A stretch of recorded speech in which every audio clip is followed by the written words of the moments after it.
आज का हमारा टॉपिक है कोफैक्टर ऑफ एन एलिमेंट।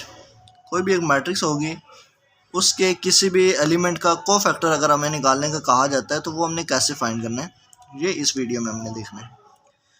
तो फॉर एग्जांपल मेरे पास एक एलिमेंट है ए आई जे, जनरल एलिमेंट मैंने ले लिया, कोई भी जो कि ith रो में और jth कॉलम में है, तो वो एलिमेंट है, इसका कोफैक्टर चाहिए। ठीक है, कोफैक्टर चाहिए। तो कोफैक्टर को हम डिनोट करेंगे ए आई जे, वो जिस रो में और जिस कॉलम में होगा उसको हम लिख लेंगे ए आई जे।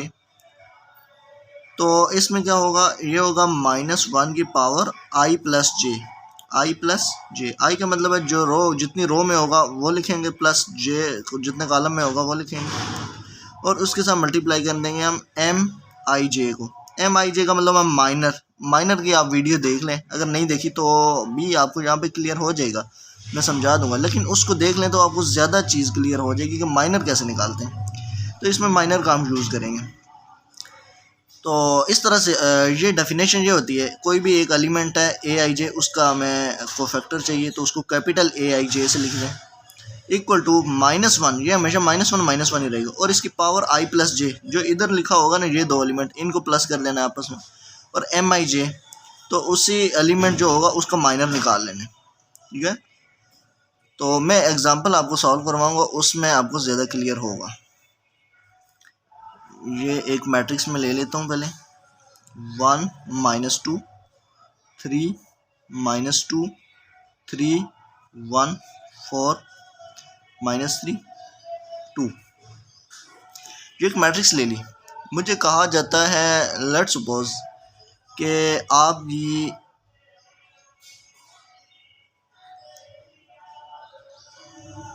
इस एलिमेंट का आप कोफैक्टर निकालें, इस एलिमेंट का कोफैक्टर निकालें।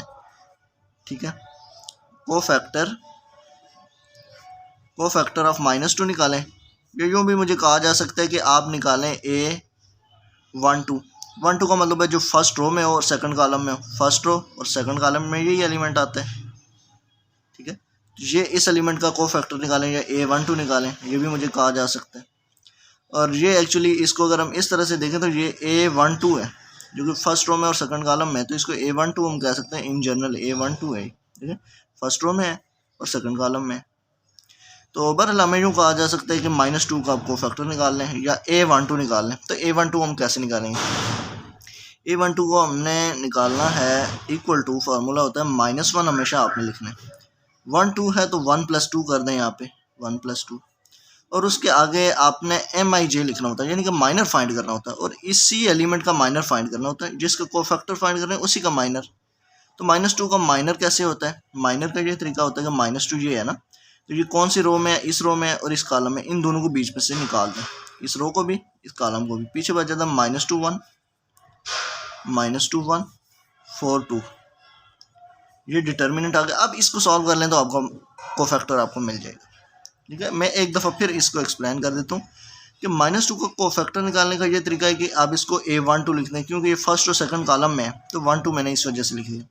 अब इक्वल टू -1 की पावर में ये दोनों डिजिट जितनी रो में होगा, जितने कॉलम में, दोनों को ऐड कर दें, ऐड कर दी। आगे हमने लिखना होता है फार्मूले के मुताबिक एम आई जे, माइनर निकालना होता है। माइनर ऐसे निकालना होता है कि वो एलिमेंट जिसका आप कोफैक्टर ले रहे हैं, वो जिस रो में और जिस कॉलम में होगा उसको आप माइनस कर दें, ये रो ये कॉलम निकाल दें, पीछे जो बच जाएंगे उसको एक डिटर्मिनेंट में लिखें और इसका डिटर्मिनेंट सॉल्व कर लें। अब सॉल्व कैसे करेंगे, -1 की पावर 3, आपको पता है -1 की पावर जब आड होती है तो वो -1 ही होता है, और अगर इवन होती है वो फिर +1 हो जाता है। अब इसका डिटर्मिनेंट ले लें, 2 2 4 -4 -4 1 4, तो ये हो जाएगा -1 × -8, और ये बन जाएगा 8। तो ये कोफैक्टर आ गया, या A12 हमारा फाइंड हो गया, उसका आंसर 8 आ गया। एक एग्जांपल मैं इधर से ही एक और लेता हूँ, मैं फाइंड करता हूँ A32। A32 का मतलब ये है कि ए थर्ड रो में है और सेकंड कॉलम में, तो ये थर्ड रो है, ये सेकंड कॉलम है। इस एलिमेंट का कोफैक्टर हम फाइंड कर रहे हैं -3 का। ठीक है, तो -3 का कोफैक्टर फाइंड कर रहे हैं, तो आपने क्या फार्मूला लिखना, -1 हमेशा ऐसे ही रहता है। अब ये थर्ड रो में है, सेकंड कॉलम में है, तो ये इन दोनों को ऐड कर लें, 3 + 2 को, और इधर आपने माइनर लिखना है इस एलिमेंट A32 कौन सा एलिमेंट था, हमने कौन सा देखा था, -3, इसका माइनर फाइंड करना है। इसका माइनर क्या होता है, ये जिस रो में है रो को निकाल दें, जिस कॉलम में उस कॉलम को निकाल दें, पीछे बच जाता है 1 3 -2 1, 1 3 -2 1। और उसके बाद आपने इसका डिटर्मिनेंट को सॉल्व कर लेना होता है। 2 क्रॉस 2 का डिटर्मिनेंट की मेरी वीडियो पड़ी है, आप डिटर्मिनेंट वहाँ से देख सकते हैं। तो -1 की पावर आ जाएगी 5 और इधर डिटर्मिनेंट सॉल्व करेंगे तो 1 1 ज़र 1 -3 2 ज़र 6 -6 हो जाएगा। तो -1 की पावर 5 जो होगी ये -1 ही होती है क्योंकि पावर आर्ड है तो -1 रहेगा। और यहाँ पे आ जाएगा 1 + 7 1 + 6 6 + 1 7 और -7 आ जाएगा। तो A32 का आंसर आ गया -7, या हम कह सकते हैं कि -3 का कोफैक्टर आ गया है -7। A32 ये भी कोफैक्टर ही है, थर्ड रो और सेकंड एलिमेंट का जो एलिमेंट है ये वाला इसका कोफैक्टर है या -3 का कोफैक्टर है, या इसको A32 से डिनोट करते हैं, ये A32 है। ठीक है, तो उम्मीद है आपको ये क्लियर हो गया।